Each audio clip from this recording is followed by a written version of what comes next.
मुहाजिरीन जम्मू और कश्मीर की 12 नशिस्तों के खात्मे के लिए आज़ाद कश्मीर कानून साज असम्बली में तरमीम जो है वो की जा रही है और ये तरमीम आज़ाद कश्मीर के जो इलेक्शन शेड्यूल है उससे कबल असम्बली में टेबल हो जाएगी। इसमें रुकावट कौन है, ये किस तरह से तरमीम होने जा रही है, ये सारी खबर लेकर मेरे साथ मौजूद है राजा खालिद, जिन्होंने 15वीं आइनी तरमीम की खबर भी ब्रेक की थी। आज 16वीं आइनी तरमीम पर इनसे जानते हैं। खालिद साहब, क्या खबर है 12 मुहाजिरीन नशिस्तों के हवाले से? वकाश शाह साहब, जैसे आपने देखा ये एक्शन कमेटी का मुतालबा था और जिस पे आईनी तरमीम ज़रूरी थी, बाकी मुतालबात उनके कोई हुकूमत तक थे, कोई वफाकी हुकूमत तक थे, फंडिंग्स वाले थे, वो चलो हो गए।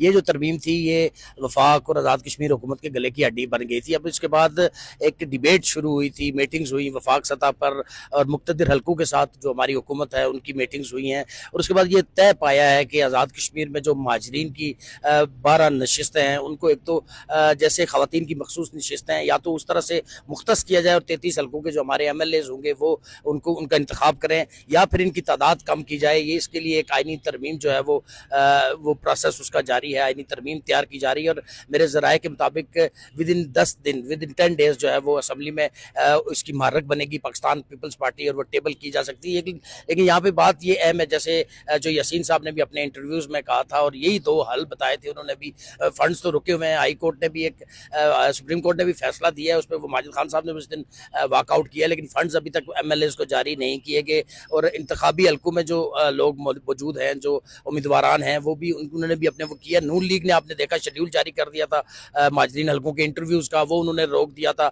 लेकिन इसके बावजूद जो नून लीग है वो ये चाहती है कि ये ना हो, इसलिए कि इन माजरीन हल्कों में से जो 9 नशिस्तें हैं उनका वो नून लीग को जा सकती हैं मौजूदा सूरत हाल में। इसलिए वो चाहते हैं कि ये जब ये चीज़ें सारी हो जाएं उसके बाद हम करें। लेकिन पीपल्स पार्टी का वाज़े और 2 टोक मौक़िफ़ ये सामने आया है कि हम खून खराबा इस बुनियाद पे हम खून खराबा नहीं होने देंगे। जो 27 लाख कश्मीरी हैं वो हमारे भाई हैं, उन्हें भी जुदा नहीं होने देंगे, लेकिन इसका एक तरीक़ाकार जो है वो मुख्तस करेंगे। आप देखें एक्शन कमेटी के बहुत सारे मुतालबात हैं, वो जायज़ भी हैं। फंडिंग नहीं होनी चाहिए, वकाश शाह साहब, वहाँ पर तरक्याती फंड्स नहीं जाने चाहिए, ये बहुत सारी चीज़ें हैं। इनको वो 27 लाख हमारे ही कश्मीरी हैं, लेकिन उनके लिए कोई तरीकाकार अलग वाजे किया जाना बड़ा जरूरी है। मतलब पीपल्स पार्टी ये 12 नशिस्तों के खात्मे के लिए जो है आपकी इतला ये है कि लेकर जा रही है तरमीम, और इस पर जो मुक्तदर हैं उनका यह कहना है कि इनकी तादाद कम की जाए या इनको ख़त्म न किया जाए। तो उसके लिए ये हाल है कि मुतनासिब नुमाइंदगी या जो जीत के आए पार्टी वो अपने तनासब के हिसाब से ले ले। अब यहाँ पे